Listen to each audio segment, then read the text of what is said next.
All right. Hello. It is Thursday night again. So Peyton is was unfortunately not able to be here tonight. So I have a special guest, one of my dear friends, and her name is Anna, and I will let her introduce herself.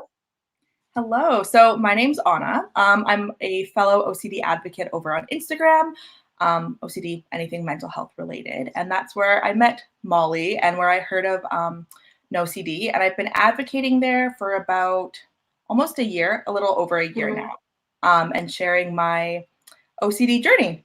Yes. Thus far. Yeah. And it's so fun. I'm so glad that you're here and that you are going to answer some questions. So I do see Sarah had asked a little bit before the show. So I'll pull up her question first.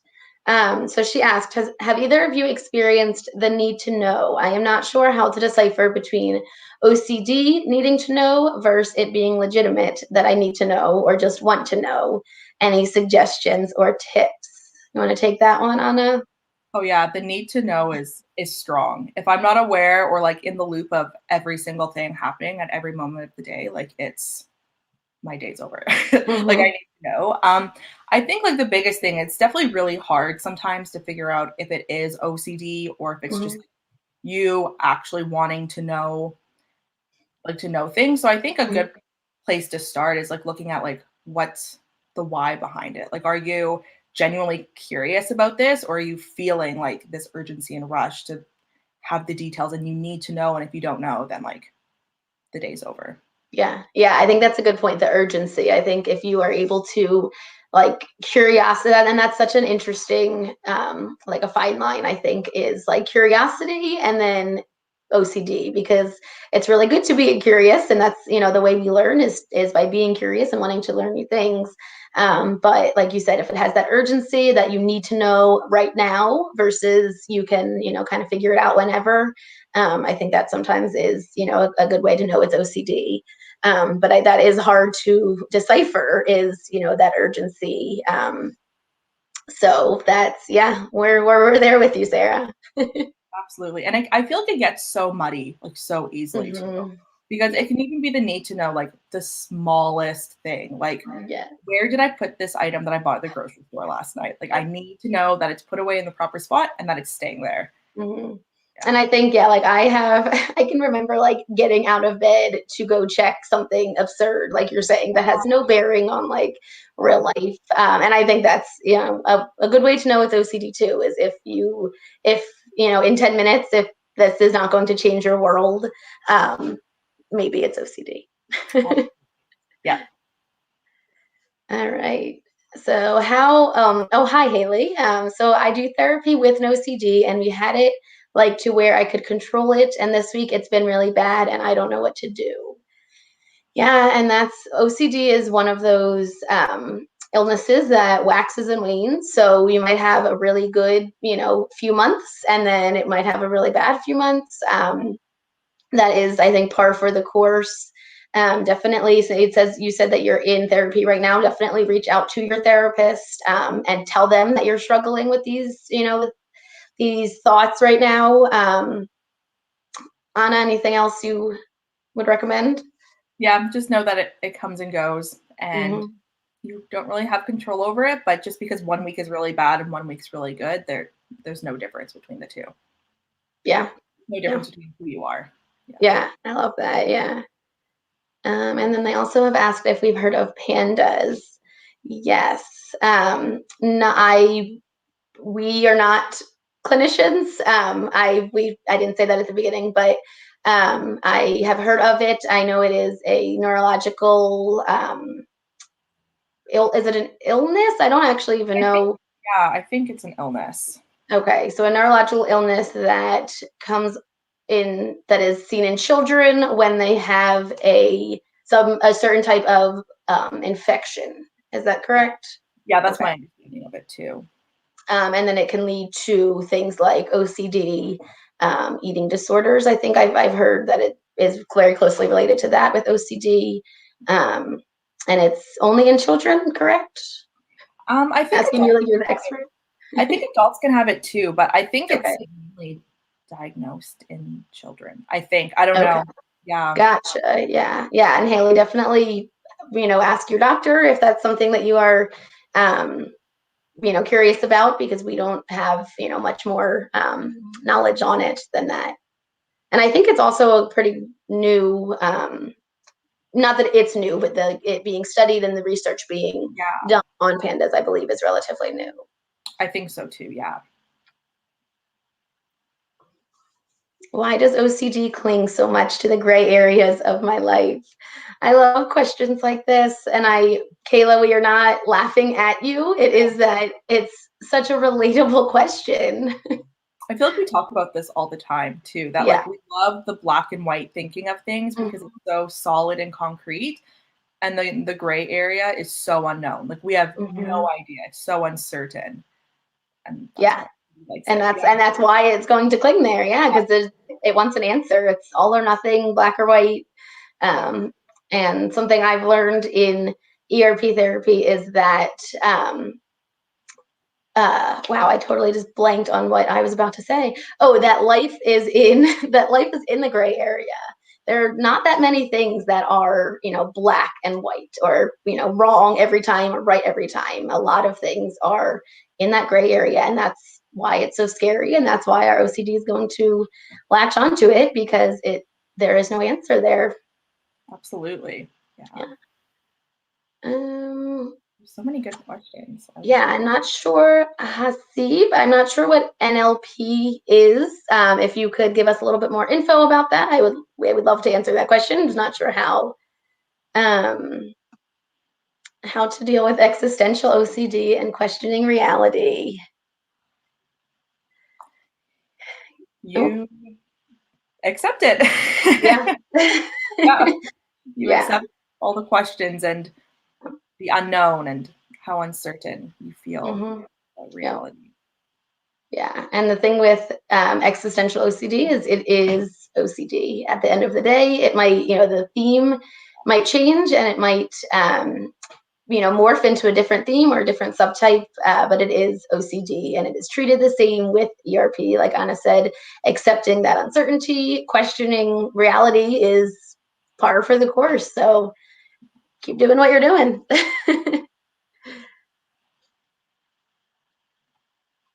So many questions. I love it. Do you want to read that one? Yeah. Is it normal for OCD to make you feel more sad or ashamed than overly anxious? I love this. I love talking about emotions. I feel like I could talk about them. I do talk about them most of my day anyways. Yeah. But OCD is going to cling to things that you care about the most, and it's most likely reflecting. You don't want to feel anxious about things, but OCD is wanting you to feel sad and ashamed for what it's making you do, and that's just the outcome of it. Yeah. Yeah.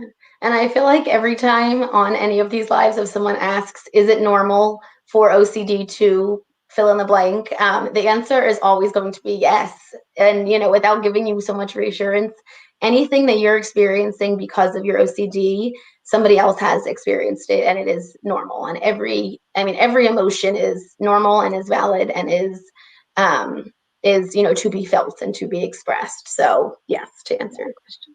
I feel like too, like a lot of the ashamed feelings that you have with OCD are because OCD is still so stigmatized and silent in so many places that you do just feel ashamed for the way that you are thinking or the way that you're feeling, because it's hard to vocalize that without getting backlash from people sometimes.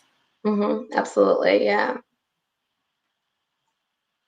Why do OCD thoughts go for the people and things you love most? Yes, don't we all want to know that answer? That's just the nature of the beast, honestly, Haley, is that it's going to find those things that you love and value, and try to alter your perception or your reality of those things.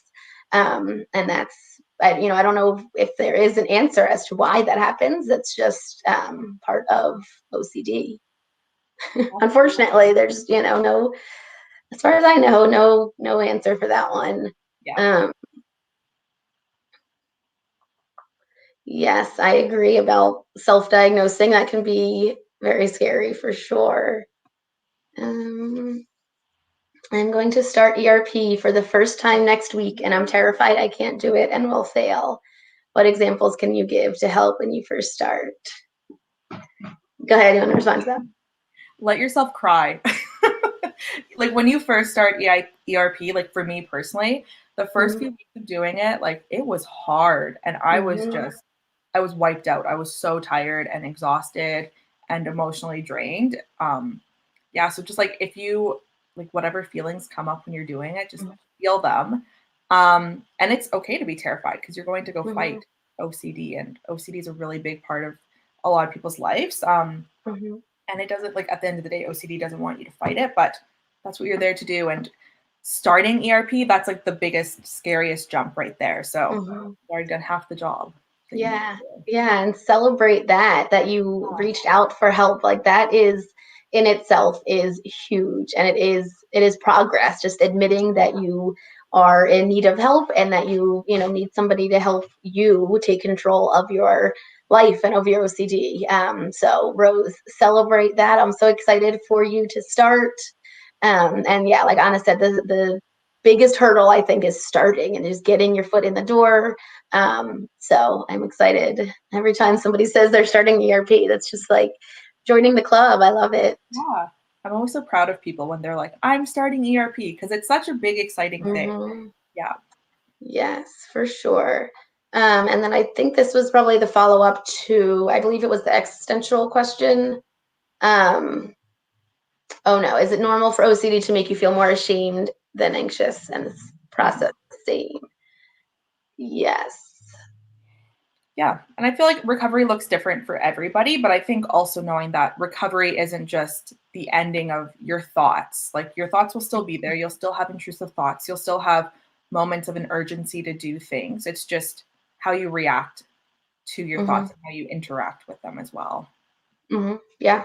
And I think it's important to kind of just, to piggyback off of that trying to get rid of your sadness or your feelings of shame is kind of the opposite of what you want to do. You really want to allow those feelings, and even if they're uncomfortable, even when they are sad, and no one wants to feel sad, but it is an important part of being a human and of recovery, I think, as well. Yeah, absolutely.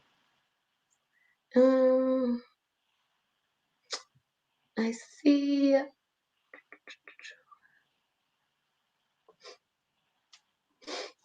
How common is it to, oh, sorry, you want to read that?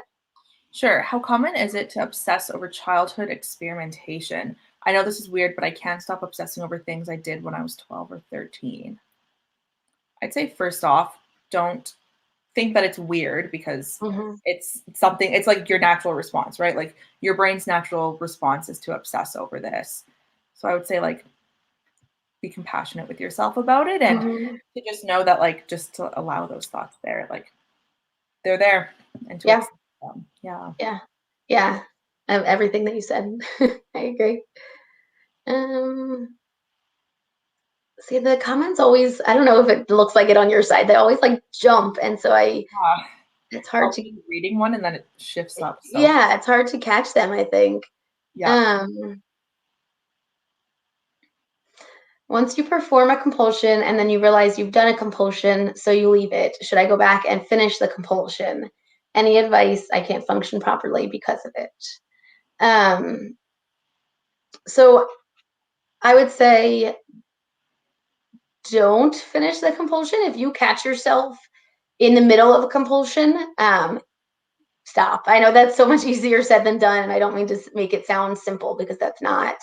I'll use a personal example. So I ruminate a lot. That is probably my biggest compulsion. And I will catch myself doing it. And part of me wants to finish whatever I'm ruminating on, because maybe I'll solve whatever I'm trying to solve. And then the part of me that has gone through recovery and recognizes the absurdity of that, catching yourself in a compulsion is a skill. And if you can stop it as soon as you catch that, that is progress. If you can't, and if you do end up finishing compulsion, like Anna was saying earlier, have some grace with yourself. You are learning, and being aware of it and recognizing it as a compulsion is progress already, even if you continue with the compulsion. Absolutely. Yeah, I think being aware that you did it is like right there. Mhm. That's like the best part to focus on. Mhm. Even if you did complete the compulsion, just like being aware, Yeah. noticed. Yeah, I love that. Yeah, awareness is huge. Yeah. And I think this, Danielle, this question of it makes me feel like I'm okay with it is a really, really common fear with OCD, because the images and urges and sensations and feelings that you're getting feel so real sometimes. And your brain, once it seems like you want that because you have this image in your head of something that is scary. So I would say ERP is, again, just kind of accepting the thoughts, not accepting the content, not accepting that is who you are as a person, but instead just accepting that it's a thought. If I, right now had the thought that there was $1 million sitting in the corner, nothing about me saying it out loud, writing it down, making it into a song makes it any more true. It's just a thought. It's a thought that would be a nice thought, but, or a nice thing if that were to come true. But thinking it does not make it come true. Absolutely. Yeah. But it is hard. And again, recognizing that you are going through this is a huge step, Danielle. You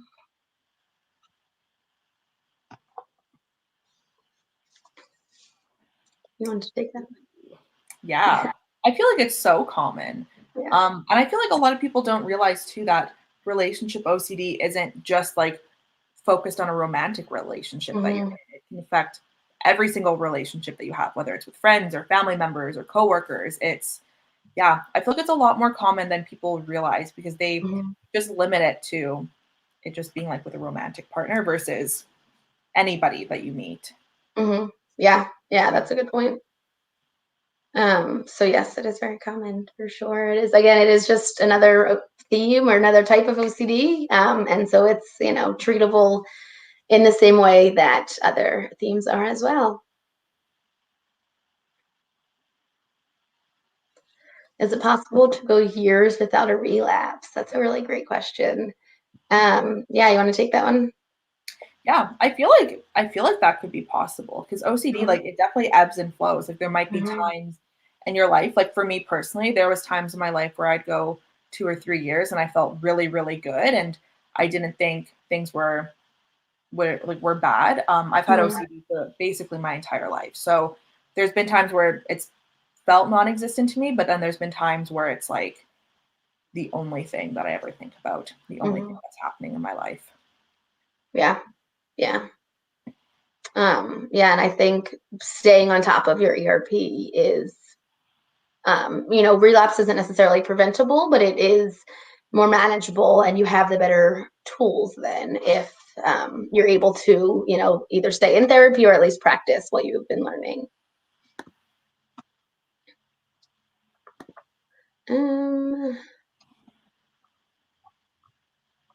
I love this question. What kind of coping mechanisms do you guys suggest? Find Something that's been really helpful for me is finding a support system of other people who have OCD. I think that, of course, therapy is, a really important step in kind of managing someone's OCD. But I think that having other people in your life that have OCD that really just get it is something that's been helpful for me, and something that Anna suggested that I love is journaling. That is really helpful. Just being able to get my my thoughts out onto paper is something that's been really helpful for me.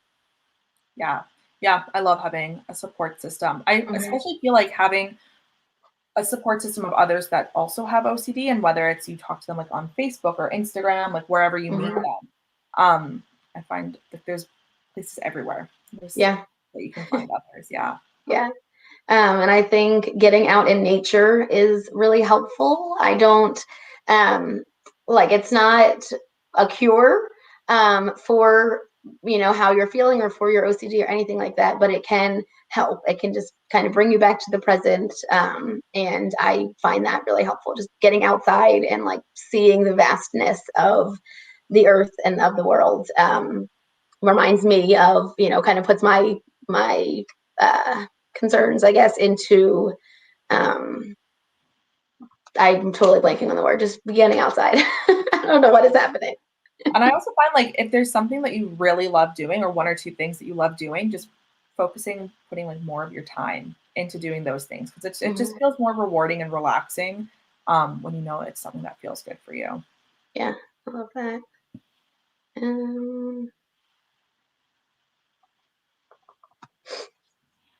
I'm planning of starting with a new therapist. I'm afraid since my main theme is existential, they won't believe that it's really OCD.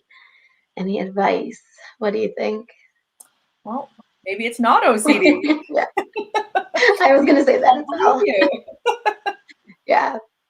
Yeah, and just be open with your therapist, Natalie, when you do start with them. And they will work with you, whether it is or it's not. They'll point you in the right direction. I'm sure of it. Absolutely.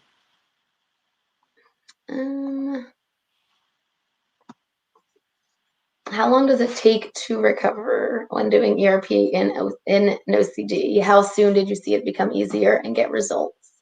So we have the program, the therapy protocol that we have laid out in OCD is about, I believe it's about a 10-week program.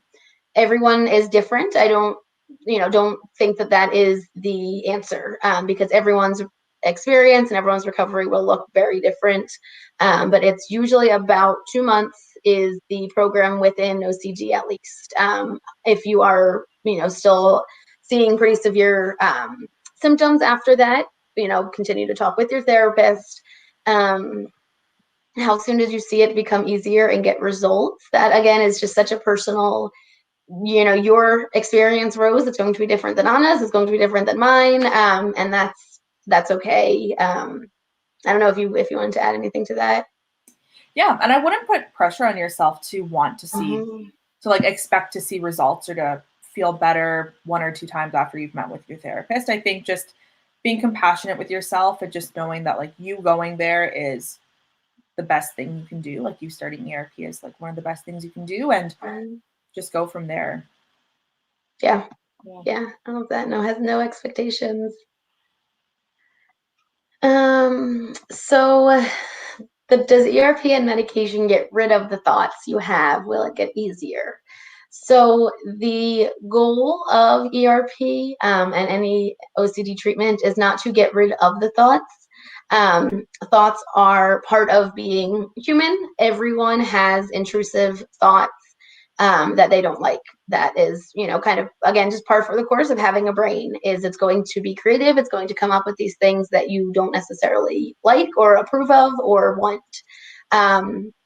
So ERP does not get rid of the thoughts. The goal instead is to learn how to respond to the thoughts better and more appropriately. So medication as well can work alongside ERP for certain people, and again, bring it up to your psychiatrist. Will it get easier? I think you will learn tools and strategies to get better. Easy, I think, is a tricky word, but you will get stronger and you will get better at managing the thoughts. Yeah, I think that's the key, that you're working to manage thoughts, not to get rid of and completely dispose of them. Because that's just not possible for anyone, let alone mental illness or not. You can't get rid of thoughts. They are just there. They exist. They don't mean anything. They're just part of your brain. Absolutely. Yeah, and so this person asks about, I have terrible thoughts about going crazy and doing terrible things. I heard that to cope with these thoughts, I need to not fight them off, but rather ignore them. How can I ignore easier? You want to respond to that?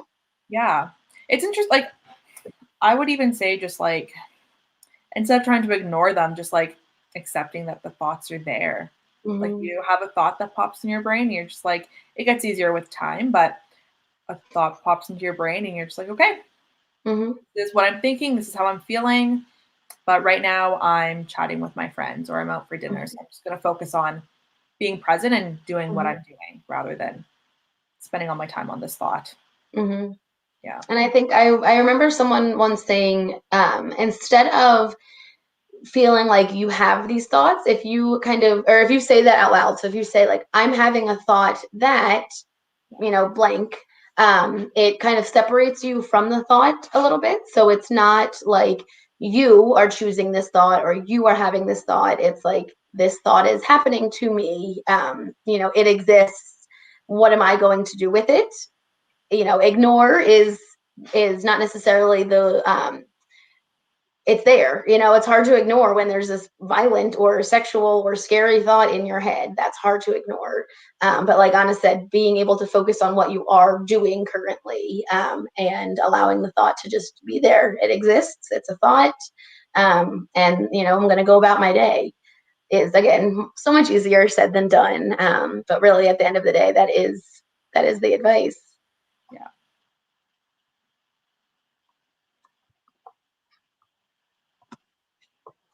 How do I stop rituals like brushing teeth, showering, stuff like that? Yeah, and Anna, I know we have talked about showering, and Yeah. so many people with OCD, whether it's contamination OCD or just other types of OCD, showering and things that are rituals like that are tricky.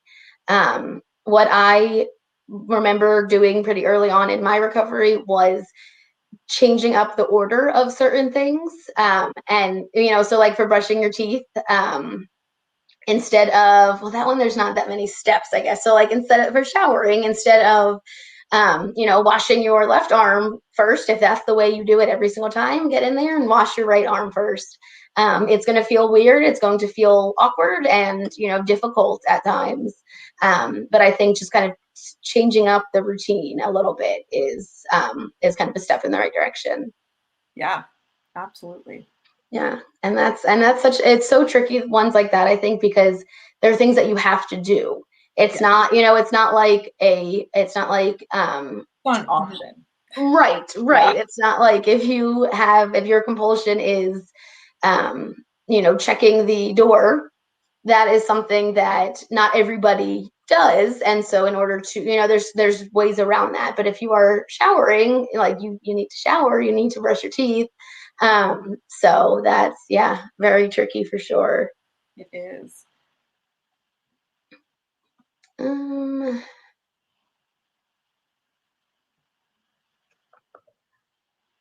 I'm trying to see. A lot of these are not questions.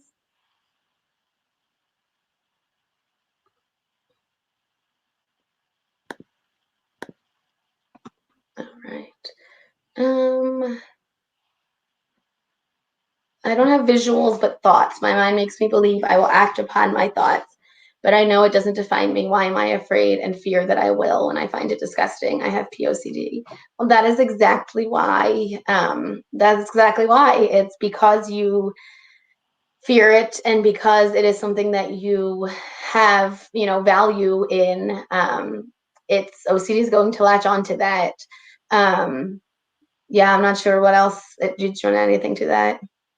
Yeah. And like OCD in general is hard, by it. Like POCD it's hard too. Like it's uncomfortable too to sit with those thoughts and to be unsure of what your reaction is, or if you do or don't like those thoughts, and if you are that person. Yeah, just like Mollie says, like it's just trying to latch on and suck as much life as it can out of you. Yeah, Really. yeah. But I do love how you said, it doesn't define you. And I think again, that's kind of why it's going to latch onto that, is because it's something that you so wholeheartedly, believe in. So just keep, pushing through. Absolutely. How do you sit with the uncertainty, and how do you know if it's decreasing? That is a great question. You want to take that one? Yeah, sitting with uncertainty is hard. it definitely takes a while to like to get used to it or to even accept sitting with uncertainty. For a while when I started ERP, I had like made a goal. It was definitely a compulsion, but I'd made a pact with myself that I was like, you'll only sit with these certain thoughts. And the other ones I would like engage in, just to start like slowly sitting with uncertainty. But it's uncomfortable, but you have to do it. There's no other way around it. Yeah.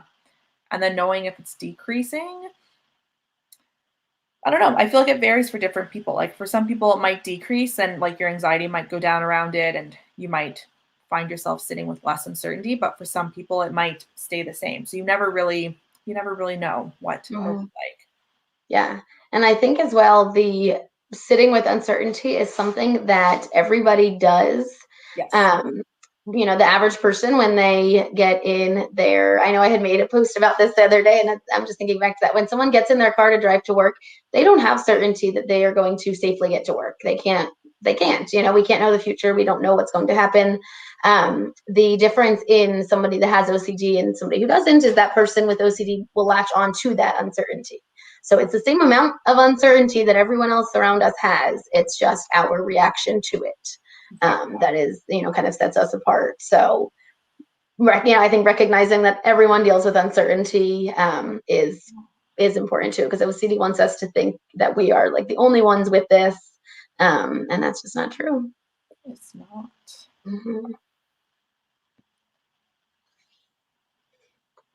My awful symmetry OCD combines with ROCD to obsess over asymmetry in my significant other. How can I ignore the thoughts and beat the guilt when they involve the person I love most? That's So really hard. Yeah, go ahead. That's hard, especially because it's attacking like a relationship and a person that you love and care about, and that's hard.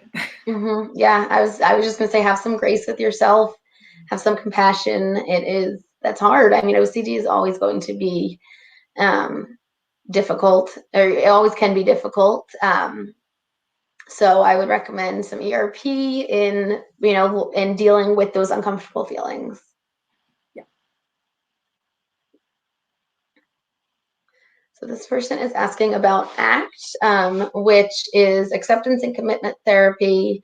As far as treating OCD, it is, I don't know. Do you know more about it? No, Okay. I just know of ACT, but I've never done it, and I've never really learned more about it. Yes, I think it is. I think like in conjunction with ERP, it is effective. As far as like from what I'm remembering from things I have read, it's not the only, if that's all you are doing to treat your OCD, I don't think it is as effective. It looks like this person is using ERP and ACT, which I think will be beneficial. Yeah, because so much of ERP and of OCD treatment is accepting the uncertainty, accepting the uncomfortable feelings, accepting the anxiety, and so I think ACT just kind of goes right in with that. Just accepting any feeling that you have is helpful. Yeah.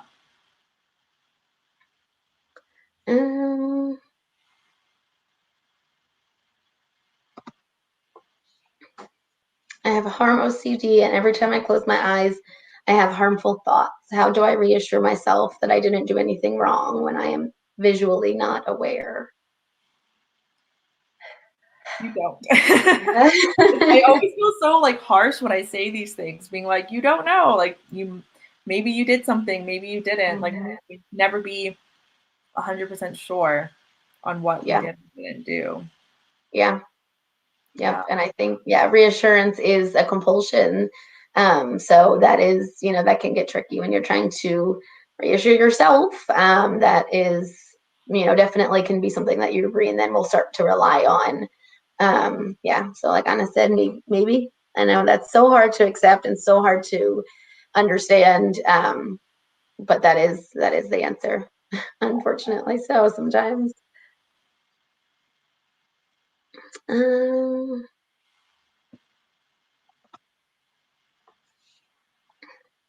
I have baby cousins and I never felt anything. But again, my OCD makes me feel as if I do. How do I respond to that? I'm not entirely sure what the question is. But I think, again, just allowing whatever feelings you do have is, whether they're quote unquote good feelings, bad feelings, let them exist. Just allow them to be, I think is important with any feeling. Yep. Yep. When you start ERP, will you break down the first few times? Maybe. I definitely did. Yeah. Yeah. Well, because if you think about it, like doing ERP, like that's a huge change to your entire life, right? Like you're kind of throwing everything that you're used to and know out the window, and you're doing something completely different, and you're going against this like little controlling monster that you have in your brain. Yeah. It's hard. Yeah. Yeah. And again, just allow those feelings to be there. It's if you need to cry in your therapist's office or on your Zoom, session with your therapist, let that happen. That's not that there's nothing to be ashamed of. There's no reason to feel embarrassed. You are, again, a human, and you are going through really difficult things. And I know with ERP, sometimes people will have this idea that things kind of get worse before they get better in terms of your obsessive thoughts or compulsions. But I think it is more just that you've spent so long giving into these compulsions that now that you are learning how to better respond to them or to the obsession, your brain doesn't like that, and that feels really difficult when you're used to doing these safety seeking behaviors or these certain things that make you feel like you're safe, and now you're taking those away on purpose, and that's really difficult. Let the feelings come and go, and know that you are making progress. Yeah. Hello, Tori. Something that my therapist had said too is that like doing ERP is like training a new muscle in your body that's never been touched before. Like you really like it's hard and a lot of work. Yes, for sure. Yeah. How do you find support from other people with OCD when you're going through ERP? Like if we need to talk or express ourselves. So there is the NoCD app, has a community forum on there if that is something you're interested in. A lot of people do post their progress, their struggles, their successes, things like that. Speaking from personal experience, I think Instagram is a place where a lot of people will share openly their experiences. I'm sure there are Facebook groups and communities that exist that are out there. I think just if you want to find other people that have similar experiences, being open about your experience is kind of the way to find them. I don't think you can really go out there looking for them. I think just being transparent with what you're going through will attract the right group of people, I think. I agree with everything you said. Yep. And we're here. We have OCD, and we are happy to support you, Rose, as you go through this. I mean, it's always amazing to hear from other people who have OCD as well. Yes, these are really great. Leaving the OCD circus and Is Fred in the Refrigerator. Very good resources. Yeah. Oh, and they're audiobooks. That is good to know. How often do we do exposures? I just started making it a goal to do at least 1 or 2 a day. The desire to do a compulsion is decreasing, but the fear still pops up a bit. Yeah, I mean, you're describing being in ERP therapy. How often do you do them, Anna? I do like planned exposures. I try to do at least like 2 or 3 planned exposures a week now. At this point, I'm still pretty like fresh out of finishing ERP. But I try to do like 2 or 3 planned, and then I feel like every single day there's like multiple unplanned exposures that that I just walk into and try to deal with them the best that I can. Yeah. Yeah.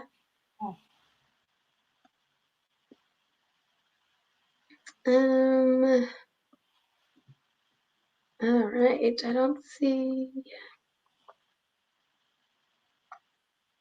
really see any other questions that we can answer right now. Oh, okay. Here, actually, it's one now. Do you want to read that one? Yeah, it's feeling like everything is not quite right or off, somehow a symptom of OCD. Some days I feel like I don't do enough or can't do enough or can't do things right, so I end up doing nothing. I think I definitely can relate to this. Like, no, like yeah, that's a big one of mine too. It's just feeling like things are just not right. Things always feel off. Yes. Yeah. And that's, yeah, as well. I can definitely relate. And that's hard when you don't have, like when there's not something specific that feels off. Because I deal a lot with just right OCD. And so there's no telling why that one time I closed the door felt right compared to the other 5 times. But it does, it just does. And that's what OCD is. It's how do you explain that feeling? And that is for sure common, can definitely be a symptom of OCD. Yeah, you're not alone there, Megan. And especially with like, not like you don't do things for the rest of the day or like end up doing nothing because you just can't do things right. Yeah. Yeah. Yeah, for sure.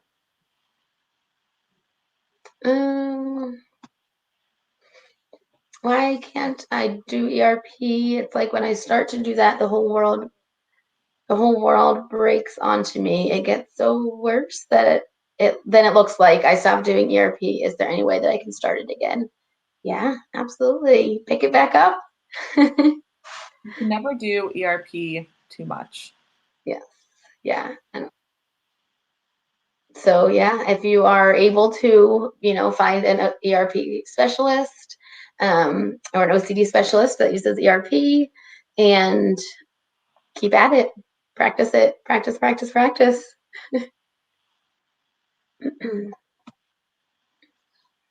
I am scared to enter therapy because I'm very scared that my therapist will think I'm a horrible, sinful human for my intrusive thoughts.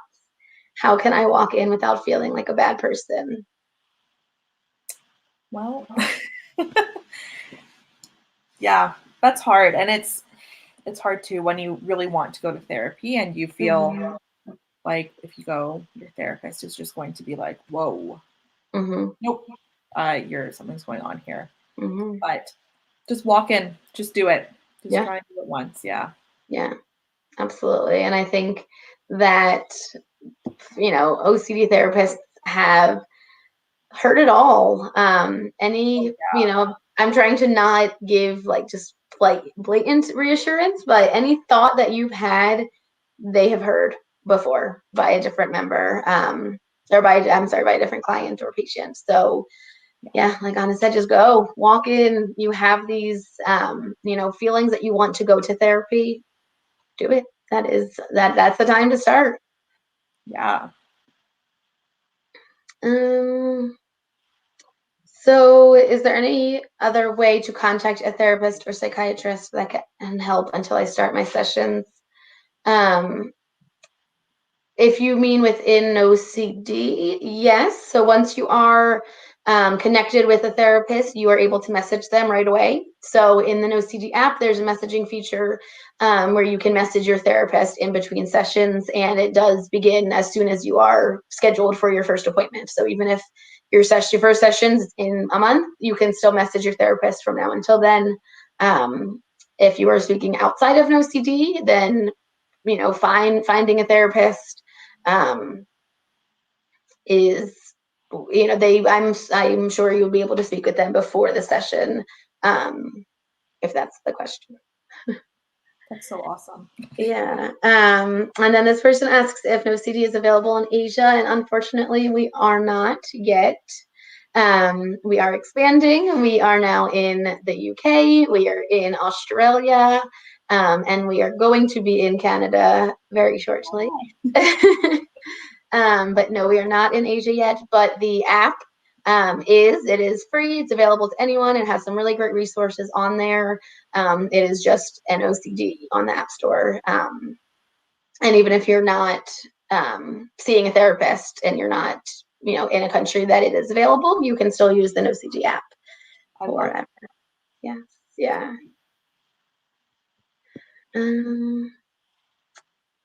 So, I mean, Elisa is asking if they're able to contact a therapist. That would be kind of up to the therapist's office.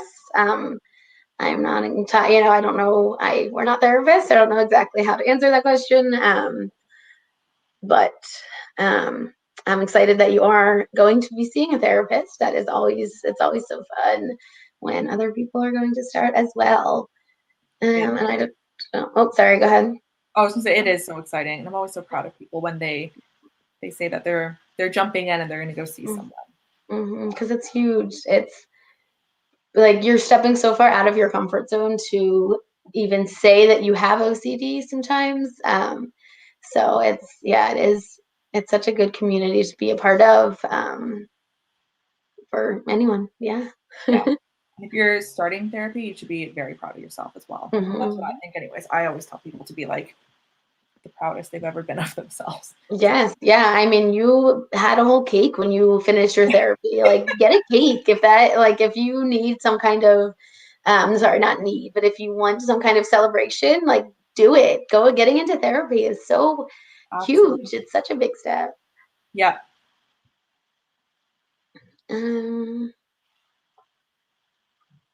How does one deal with obsessive health anxiety?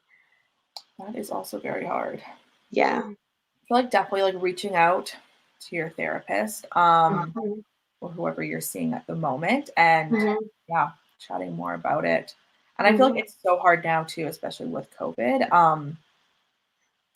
I feel like the uncertainty with anything health related is so hard. Yeah, absolutely. And if it's OCD, then ERP would be the kind of the way to go for that, in terms of, again, just accepting the uncertainty. It's so scary and it's so hard, but that really is what needs to be done in order to live. I think. Yeah. Wow, someone is from Bangladesh and Lebanon. So cool. So I'm not seeing any other questions. Did you want to, so was your therapy online as well? Yeah, mine was all done online.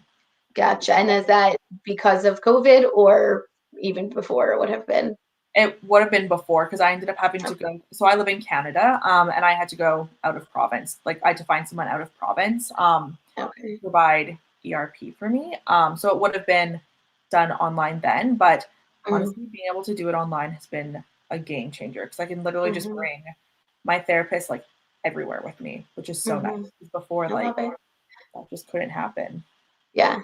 I remember I was in therapy that it was ERP, but it wasn't really. And I remember like sitting in his office. This was before COVID, of course, sitting in his office and like all these skills that he was telling me.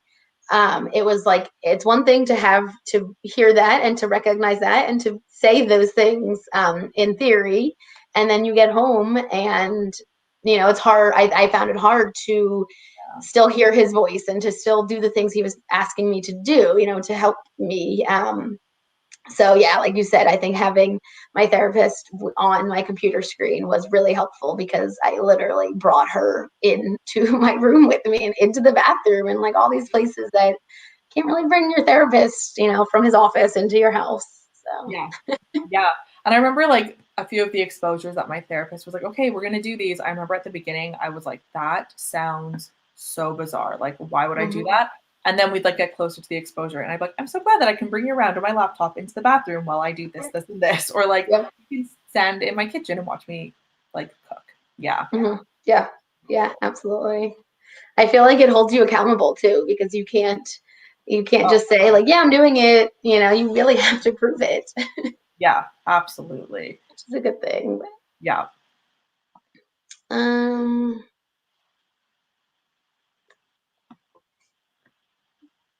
Um, so it sounds like they said, I'm starting ERP at the very beginning. Do you know if OCD ruminations of different kinds need separate cycles of ERP? Oh, here we go. No, I mean, I think that, you'll kind of tackle all of your obsessions and compulsions with ERP. Yeah. Certain sessions might be more focused on one area, but it's again those skills that you're learning you'll be able to apply across all domains. Yeah. And it's great because you also get to build like your hierarchy. So you can Mm-hmm. tackle so many different things from a variety of different obsessions. You don't have to Yeah. do one specific type. Yeah. Mm-hmm. Yeah, and I think that's helpful too, that it's, again, you can just kind of learn it all, and then as these themes progress or morph into other things, you're ready. You're equipped with these skills for those themes. Absolutely. Mm. So this person has asked if avoiding going to church for fear of people seeing how not good I am a symptom. Um, Avoidance is a compulsion. Um, yeah, yes. Yeah. Yeah. Yeah. Yeah. I'm the queen of avoidance. That's what my Hmm. therapist would say to me. Like, yeah. Yeah, Yeah. absolutely. So, it's a fine line of making yourself do the things that are uncomfortable, but that is, kind of how you get through this. So, yes, yeah, avoidance definitely can be a compulsion. Yeah. Hmm. Oh, and this, yeah, so they reminded me that I forgot we do have support groups as well, with an OCD. So they are free. They are led by an OCD therapist, so an ERP specialist, and yeah, they are through Zoom. They are, I believe we have one once a day. I might be misspeaking on that, but a few times a week at least. And they are a great place to meet other people that have OCD and to learn a little bit more about ERP. They're not, sessions that are, therapy, but they are really helpful for a lot of people. Yeah. It's also just Mm-hmm. nice knowing that there's, because I feel like therapists always talk about, like, like you're not the only client that I have. Like, there's lots of other people Mm-hmm. out there with OCD. But I feel like as someone with OCD, it's so much nicer when you can meet other people who also have Mm-hmm. it and Absolutely. kind of realize how similar you are. And it's nice to just create a relationship and a bond with someone over struggles that you have and other people Mm-hmm. who actually get it. They completely understand what it's like for you day in and day out. Mm-hmm. Yeah, and that's something that we've talked about a lot is the people in your life that love and support you unconditionally. Um, obviously are there and are really, really helpful for your recovery journey. But I think that finding somebody who has OCD is indescribable, in the sense that they just get it. And that, there's just that solidarity of knowing that what you're going through they also are going through. They're not just listening. They, are experiencing it as well. Yeah. Yeah. Hmm. Yeah. And we exist. There's so many people out there that have OCD that are so happy that you guys are all here asking questions, wanting to learn more. That's really exciting. Yeah. So I don't see any other questions. Let's think. Maybe we'll get some more. I was trying to think of a question. Okay, I do see one. That's good. Apparently I do not do well on the spot. Um, Feeling things that you don't want to feel is something that only happens to people with OCD, or it also happens to people without OCD. Yeah, Absolutely. yeah. Yeah. Any human with a brain has experience the things that they don't want to feel, or experience. So that's, yeah. Yeah. Everyone For deals with sure. uncomfortable thoughts and sensations Mm-hmm. all the time. Yeah. Allison asked, has being an advocate helped more with your journey? Yeah, so much. Yeah, 100%. Mm-hmm. Becoming an advocate is how I learned about ERP and Okay. where to get help. And just meeting other people that also just got it. I have never felt so like validated and accepted in my life. Yeah.